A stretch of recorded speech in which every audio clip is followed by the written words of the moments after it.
Hi, I'm Riley, And I'm Katie, and welcome to Ideal Podcast, where we talk about the ideal and not so ideal moments going from girlhood to womanhood.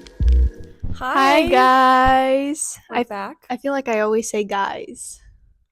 I mean, it's a general term, It's true. even though some people say we shouldn't use the term guys. Hello, everyone. It feels good to sit down and finally record together. Our latest episode is not out yet, but it probably is by the time that you're listening to this. So we had a lot of fun doing our very first interview. Yeah, it was so exciting. It was really cool. Definitely a little bit of trial and error, but it was so fun. Yeah, because we want to do more of that, and we already have some plans of who we want to bring on. Yes. So that's going to be fun. But today it's just us two.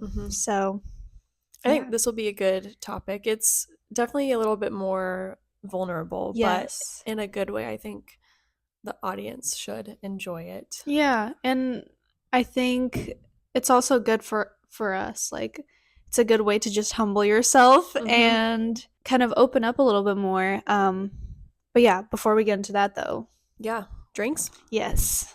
So today we are trying a new brand, it's really cool because the brand is Sunsip, but it's made by Health Aid, which is a kombucha brand. The typical probiotics, vitamins, minerals. 2 grams of added sugar. Well, my flavor is cherry cola. Should I go first?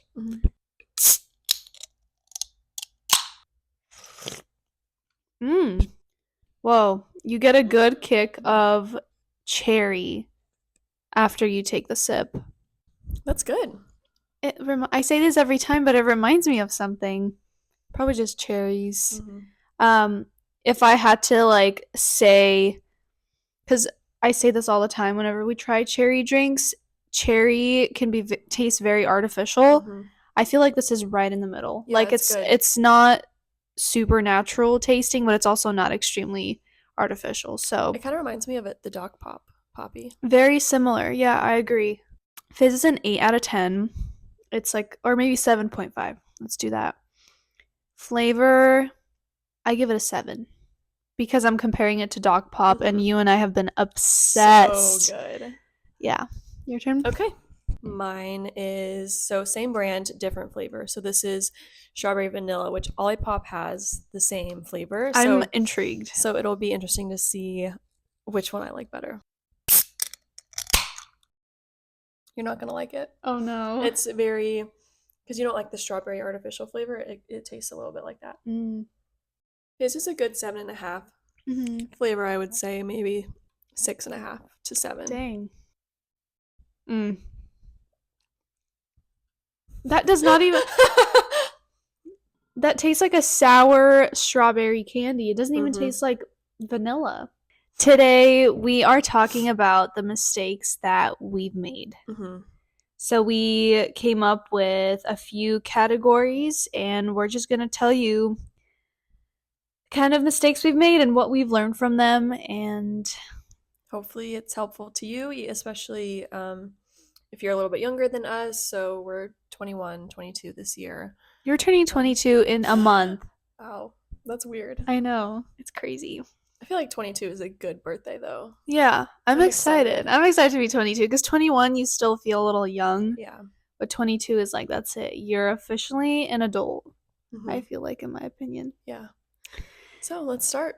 So our first category is friendships. And I feel like at 21 years old, we've had a lot of experiences with friends, friendship breakups, successful friendships. And I think one of the biggest mistakes I have made in my friendships is letting friends cross my boundaries. I mean, I will admit, I think both parties are at fault in this situation because I am such a big people pleaser, or I was a very big people pleaser. That's also something that I've learned. But also, the other person on the other side didn't have the right boundaries set as well, and so it just taught me that even though this person is my friend, they should still have their own life and should not depend on me. I just had to learn that even though you're friends, it doesn't mean that they are your entire life. I hope that makes sense. Yeah, I think it makes sense. And just kind of you saying it was kind of a fault on both parties of like one person is crossing the boundaries and doesn't kind of have the awareness to not do that, but then you're also not enforcing those boundaries. So it's kind of like Yeah. a double-edged sword. Yeah. Kind of on a similar note to kind of what you were saying is there was a time where I wouldn't hold my friends accountable for things. So I feel like when you're in a relationship or if it's a sibling or something, you would immediately be like, okay, that should not be happening. But with a friendship, depending on how close you guys are, it might be uncomfortable. Um, so I think kind of what I learned from that is that sometimes it can be hard to address your friends in those situations, but it's worth it. And just me, I would want my friends to hold me accountable for things. Like if I wasn't doing something that I was supposed to be doing, or if I was acting out, or just any situation, I would want to be held accountable. Mm-hmm. And that's actually one thing that I really appreciate about our friendship is that you and I have never felt like we need to tiptoe around each other, and we never feel weird when we have to confront each other, which I feel like same for me. It was always very hard to confront certain friends. And I think that's not how it should be. I think we need to normalize, because it's like you're friends for a reason. You care about each other and you want each other to succeed. Our next category is high school. Oh boy. High school was such a fun time. See, I feel like you and I had very different experiences in high school. I spent most of my high school years hiding. If I'm being completely honest, I was always very shy in high school. And the mistake that I made in high school was letting the fear of man impact and guide my decisions. And so because I was so scared about what people were thinking about me, that's how I made my decisions. You know, I based my decisions off of that fear. And I feel like the older that I got, I realized that people actually don't care. Yeah. And like sometimes it feels like there's eyes on you, but in reality, everyone is so worried about themselves that they don't even have time to worry about you. I had to learn to be myself and not care about what people think, because and like I feel like we've all heard this, but no matter what you do, there will always be someone who thinks something about you, you know? And it's like we can try and be perfect, but even then people are going to find things to pick apart. I think one of my main things I struggled with in high school was specifically freshman and sophomore year. I was still kind of trying to get out of my shell, and it really started end of sophomore year. And so I wouldn't stand up for myself in situations where I should have, just because I was shy. And I think just what I learned from that is when you do choose to stand up for yourself, it number one becomes easier, and number two, you kind of just become stronger in a sense of then later you'll be able to kind of confront those situations later on in life, because the later that you start standing up for yourself, the harder it will get. And the older you get, you know, the more situations you'll be in that you'll have to be forced to stand up for yourself. So just starting that early on, I think, is important. Because, I mean, when I started to stand up for myself, it benefited me later on, especially later years in high school. Yeah, so our next topic is on family, which is always a muddy topic, I think. And it's also unique because every single person has some sort of different family experience. And I think one of the mistakes I've made when it's come to family is I didn't really know how to word this, but this is just kind of the best way I can explain it, is this perfect child syndrome versus an anxious parent, where, you know, you could be, you know, as perfect as you can be, especially like talking about myself in high school, where, you know, I wouldn't go out, all I did was study, I was great. Like, I did my chores. Like, I didn't do anything that a stereotypical teenager would have done. And yet I still felt like one of my parents didn't trust me still. Whether that was the case or not, I think a lot of it just had to do with like their own internal anxieties and fears that just ended up projecting onto that, because it was more of like a safety thing than a trust thing. But back then, especially when I transitioned into college, like I just felt like it didn't matter what I did. So, screw it. And so I ended up doing a few things that kind of actually broke my parents' trust. And I think just what I learned from that is, if you're going through something similar with your parents, or you're just in a situation where you should push the boundaries, which I should have pushed the boundaries, but not in the way that I did. I think you just have to like combat it in more of a conversational stance and not just like act on it. Because I think my feelings were definitely valid, and I've had conversations with my parents now that, we've talked about the situation. But I definitely should have just come at it from more of like a, listen, here's what's happening. Yeah. Here's how I feel, versus just kind of acting out on that. Yeah. Which I feel like growing up, one of the biggest things you have to go through is just building that relationship with your parents, because we're kind of just placed into a family, And even though they're our parents, we still have to build that relationship. It still takes work. It's not just going to be something that comes naturally to us. And with my mistake, it's a little bit different from what you were saying, but growing up and still to this day, I've always been very close to my family. And moving out here, I had a really hard time adjusting because I was so homesick and just missed being around my parents. And a part of that was I was really dependent on them, which I feel like is wrong. I feel like, especially at the age, like your college years, by then you need to experience something that is going to push you to be independent. And yes, you can be independent even when you're living with your parents, but not to the extent of like living on your own. For me, it was always this thing of like, if something is difficult or something is going wrong, I come home and I always have a place to kind of open up and share to my parents and get advice instantly. I had to really learn to deal with things on my own. I feel like too, with that, it's good for your parents as well, because parents can be dependent on their kids.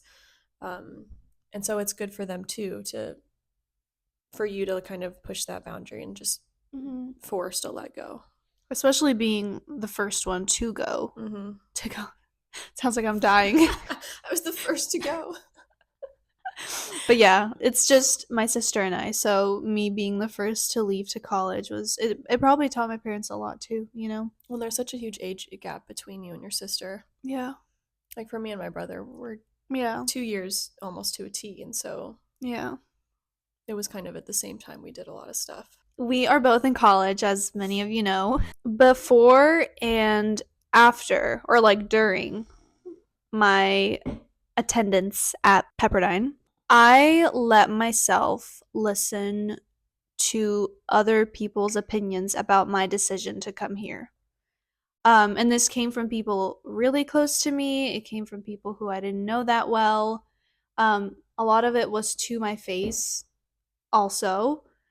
And I guess the main thing about it is like the financial aspect of coming out here, and I think not a lot of people understand that so much thought goes into choosing what college you're going to go to. Yeah. We all know like the reality of paying for something, especially that cost or that price. And I just feel like people don't really understand that this is something that my family and I have thought through. Riley's family has thought through. Like, this is, you can't just choose to go here based off your emotions. Like, oh my gosh, I got in. It's gonna be so fun. Let's go. Like, it's not like that. Some people would definitely do that for Pepperdine. Yeah. Well, when you have that kind of money, yeah, you can do that. But that's not my situation. And so people just got very nosy and would ask me questions that were very inappropriate to ask. That just taught me that I have to stand firmly on the decisions that I make. And I was very happy with my decision, but when I would constantly get this like negative backlash, I would start to like I'd just get shaken. I'd be like, "Wait, did I make the right decision?" I would just start doubting myself, and it taught me to stand up for myself because in some situations all you have is yourself, and you have to show people that like, listen, you have no business knowing this about me, and like have your own opinion but don't say it to my face. I think too, when people are kind of either making their own assumptions about it or just being inappropriate with their questions, I think that part of that comes from like they know that this is such a huge thing, and it is kind of a success to say like, hey, I get to go to Pepperoni University, which is an amazing school. I think some people, it makes them feel better to kind of think something negative about it because it's something that's so huge. Yeah. One of my biggest mistakes just on an internal level has been how challenging my major is, and how it's often consumed my life to a point of where I don't enjoy it anymore, and I just feel burnt out and just defeated when it comes to it. And so I think something that I've learned from that is just trying to still make it fun and thinking of the end goal and picturing myself in the career that I'm going to have, because it is hard, and I think you just have to kind of keep in mind the light at the end of the tunnel. I agree. I think a lot of college is just you gaslighting yourself Yeah. and telling yourself that like this is all worth it. Yeah. Choosing a school that has such intense academic rigor, I hate it now, but I think when I actually get into PA school and am getting my degree to be a physician, it's going to pay off because I put so much work, and I had to work really hard here. So, Yeah. next topic. We are going to discuss mistakes with boys. One of the biggest things that I had to learn was fixing myself before I tried to fix someone else. Because when you don't do this, those issues will project onto them, but you will also attract the characters and the people who kind of bring those traits out, especially like if it's your own issues that you have to fix as well. It's just not a fun situation, especially like it is a young woman. It's just, you're not their mother. It's not your job to fix someone. Yeah. And it's also impossible. Yeah. Like, you can try and try and try to fix someone, but if they genuinely don't want to change themselves, they won't. Yeah. So it's, and I think a lot of girls make this mistake where they're like, oh, but he'll change, and it's like, if you genuinely don't see that willingness in him, you will not be seeing any change. The next one is not protecting your boundaries, especially when they're being pushed.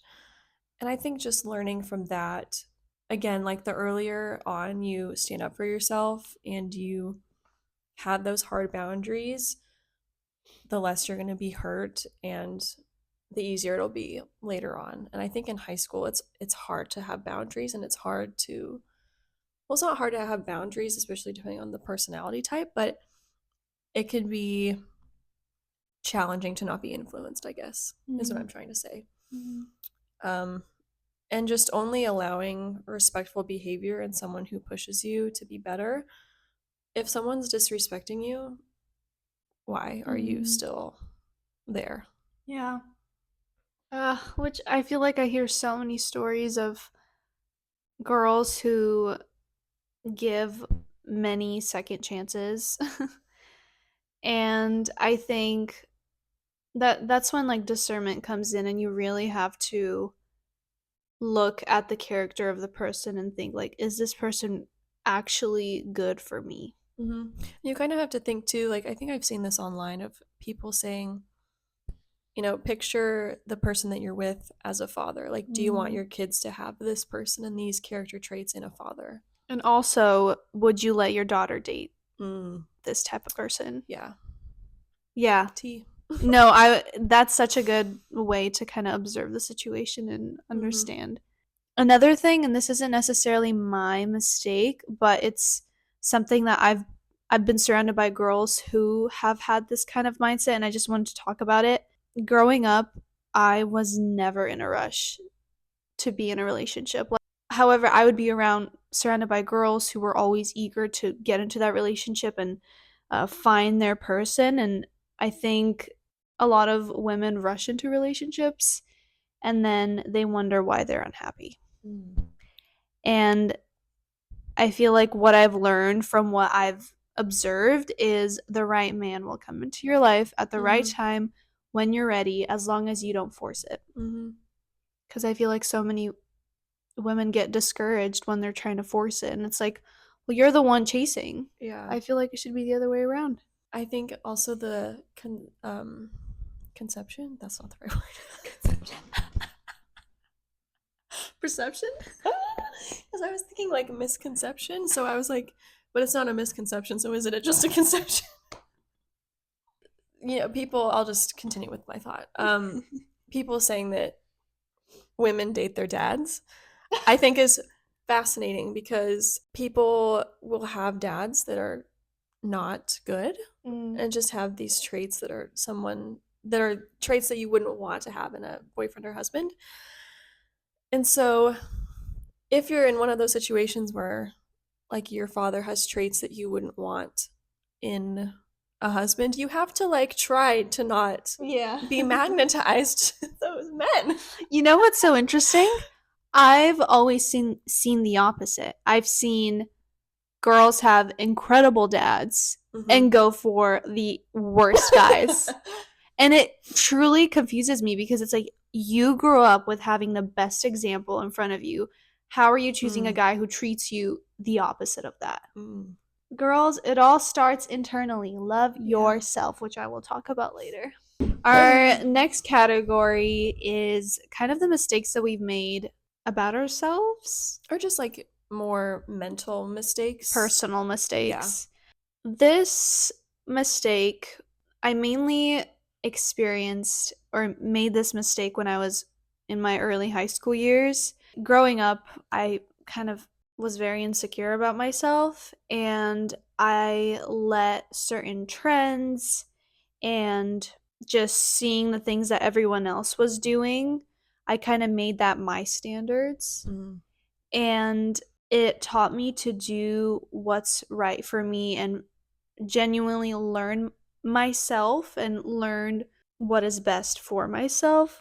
And I mean, it can go from the specific workouts that people tell you have to do, to the certain way you have to eat, to just every other detail of your life. I feel like social media, I wish I didn't have social media when I was in high school, because I feel like it really affected how I viewed myself, and obviously like what I said, the standards that I set for myself.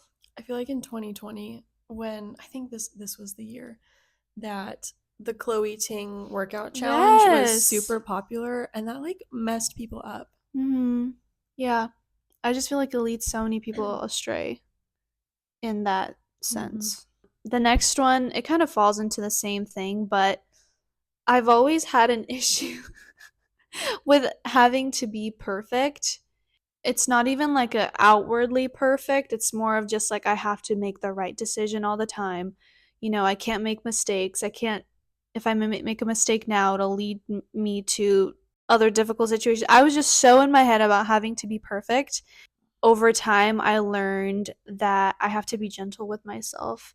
And the most important thing you could do at an early age is learn to love yourself. And now I know how I want to even raise my daughters. Like, I want to make sure to focus on teaching them to love themselves before they go out into the world and just get older and all of that. So one thing that I think I really, really struggled with, especially in high school, was just taking things personally and not understanding why someone would say something, why someone would act that way. especially just kind of like towards me. And honestly, it's not our job to know why. Also, completely side note, it's not someone's job to psychoanalyze you. So like when I see people on TikTok, they're like, so and so, blah blah blah blah blah, and here's the list of things I think they have. What? Yeah, that's like extreme. Anyway, do not take personally the things that you know in your heart aren't true, and that was something that I really had to learn through high school, and I think I wouldn't say I mastered it because I still kind of struggle with that, but especially like the end of senior year and that kind of, what year was that? 2021. So the year of 2021, I really like learned that somebody will always have a narrative or agenda, and it's important to remember that sometimes it's not about you, it's about them. And learning that was really difficult for me, and it's challenging because if someone is doing something or saying something, it's hard not to take it personally, especially if it's about you. Oh yeah. But you just have to remember that what's true in your heart, and it's not really about you. I have something to say to that, but it's not, it's kind of funny. It's not serious. We'll say it. In terms of not caring about what people have to say about you, Riley and I got our first hate comment. Oh my gosh, it was hilarious. It was actually so funny because when you sent it to me and you said we have our first hater, I was expecting it to be like some mean girl making some comment on our YouTube, but it was like a paragraph long. It was 2 comments. It was someone foreign because the language was not correct, but talking about how our makeup is going to premature age us, and they hope that we find God because we shouldn't be making these videos, and it was interesting. Yeah, it was funny. So our next topic is kind of the mistakes that we've made, not in our like spiritual journey, but kind of, yes, I guess. For a long time, I would put too many things on my plate, especially when they were out of my control. I would do this like consistently all the time and then wonder why I'm so anxious and stressed all the time. I learned that it was all because I was not trusting God and not letting Him do what He is created to do, like He's there to, help us in times that are difficult. And yeah, for the longest time, I thought I had to do it all myself. And in the same way, kind of similar to this and like trusting God, I had to learn to trust myself and trust Him when it came to my dreams. And like, especially like coming out here, when I made that decision, I had to trust that God is with me and that He's going to guide me through this journey and help me in times that are difficult and all of that. So the main thing that I've learned throughout my life and in my spiritual journey is just to trust Him completely and fully surrender your life to the point that you know that you're only going to get through this with His help. Yeah, I love that. I think mine is maybe a little bit similar. This is just like a quick story. I don't Not very many people know this, maybe like a few small amounts of people, but when I was going through kind of like my baptism journey, I was in like 6th grade, I think, and it was so weird because I had never experienced anything at the time like this. And it could have been just chalked up to the things I was going through at the time, just with like bullying and things like that. But it was so weird because kind of the time I started doing like all of the different devotions with the pastor and just going through like preparing for baptism, I started to get like extreme anxiety and anxiety attacks out of nowhere. And I don't know if that was some kind of like spiritual warfare on my body or what was going on, but I learned very early the power dynamic between like God and Satan, and how Satan is always working to try to pull you over. And even like now to this day, I'm very fascinated in like the evil side of the world and how like that has such a huge impact, and how people are just kind of like shut off and blind to it. So I think just if you're going through something and you feel like maybe you're kind of like an in-between space, maybe to just really lean towards God, I guess. Well, hopefully that was an insightful episode. I feel like I say that every episode. Yeah. But we We do genuinely want that to we want hope- it to be insightful. Yeah, we hope every episode is helpful. Especially if you're watching this episode and you're younger, hopefully you can take some of this and not make some of the same mistakes that we did. Yeah. We're like your older siblings, Mhm. older sisters. Yeah. Thanks for watching or listening. Bye.